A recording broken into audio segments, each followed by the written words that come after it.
Assalamualaikum warahmatullahi wabarakatuh. Di sini saya ingin menjawab pertanyaan nomor satu. Apa yang Anda ketahui mengenai Islam Nusantara?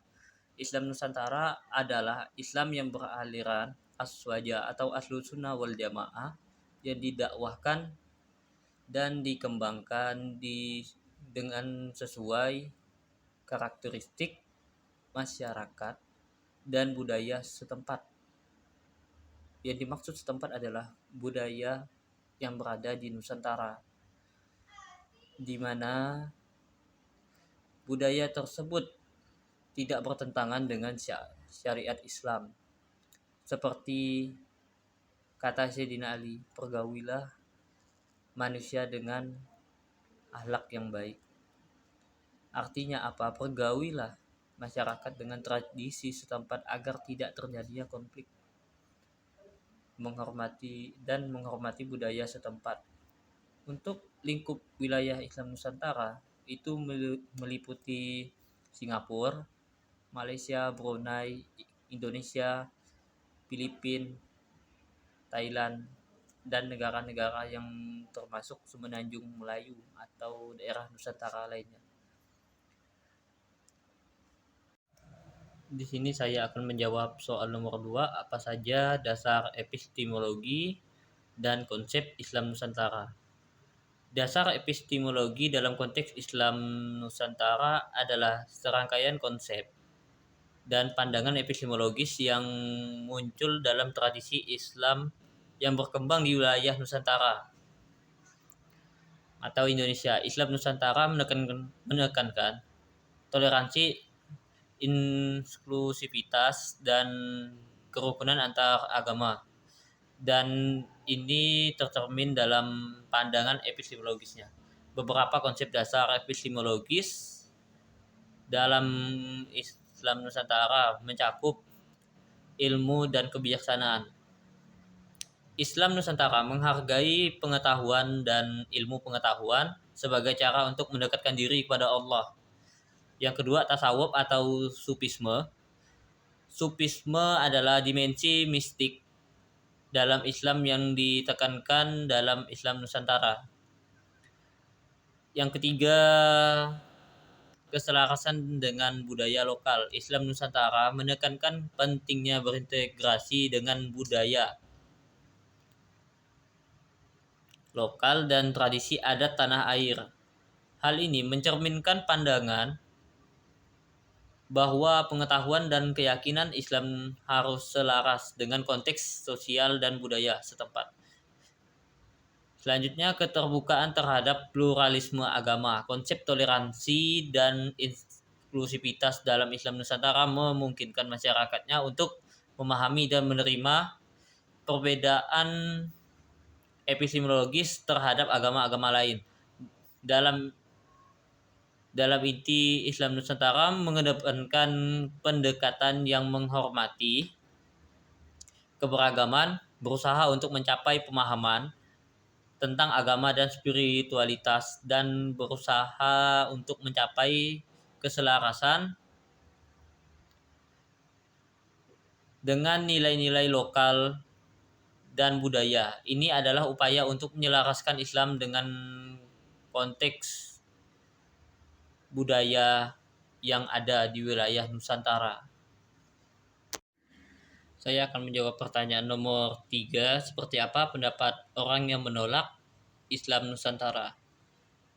Di sini tentu saja ada orang yang mungkin menolak konsep Islam Nusantara, sama seperti dalam banyak aliran atau pendekatan dalam Islam yang berbeda alasan.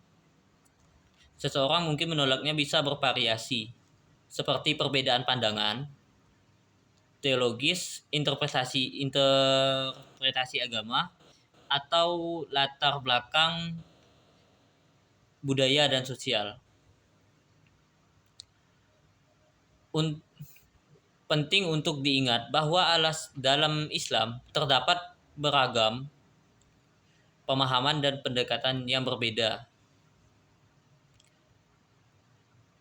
Dan perbedaan pendapat adalah hal umum. Diskusi dan dialog terbuka tentang perbedaan ini adalah bagian yang penting dari proses pemahaman dan toleransi di dalam masyarakat yang beragam.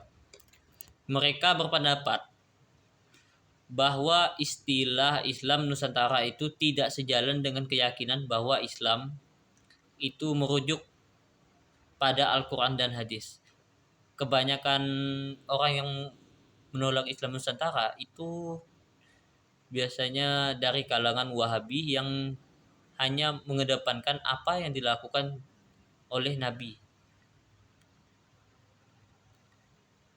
Mereka yang biasa membid'ahkan ajaran-ajaran dalam Islam Nusantara. Kita kasih contoh saja, terutama di tahlilan, maulid, itu mereka biasa membid'ahkan karena tidak ada di zaman Nabi. Saya akan menjawab pertanyaan nomor 4. Masyarakat Kalbar menganut banyak agama. Apakah Islam Nusantara bisa menciptakan toleransi antar umat beragama? Jawabannya bisa. Toleransi antar umat beragama adalah salah satu nilai penting dalam Islam Nusantara. Pendekatan dalam Islam Nusantara ini mendorong kerukunan antar umat beragama dan menghargai perbedaan keyakinan. Beberapa poin penting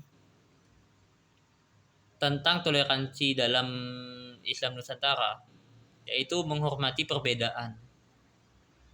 Islam Nusantara menekankan pentingnya menghormati keyakinan agama lain dan masyarakat yang berbeda. Ini mencakup penghargaan terhadap perbedaan ritual, adat, dan budaya.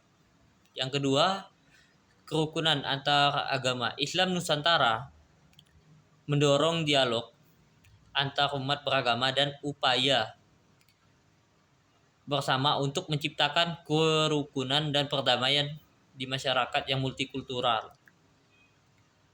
Yang ketiga, toleransi dalam praktik ibadah. Paham ini mengizinkan umat Islam untuk menjalankan ibadah sesuai keyakinan mereka tanpa memaksa atau menghakimi orang lain yang berbeda keyakinan. Yang keempat, saling tolong-menolong. Islam Nusantara menekankan pentingnya tolong-menolong antar umat beragama dalam situasi sulit, seperti dalam hal bencana alam atau kesulitan sosial. Pendekatan ini mencerminkan budaya dan sejarah Indonesia di mana beragam agama dan etnis telah hidup berdampingan secara damai. Toleransi antar umat beragama dalam Islam Nusantara adalah bagian dari upaya untuk mempertahankan kerukunan sosial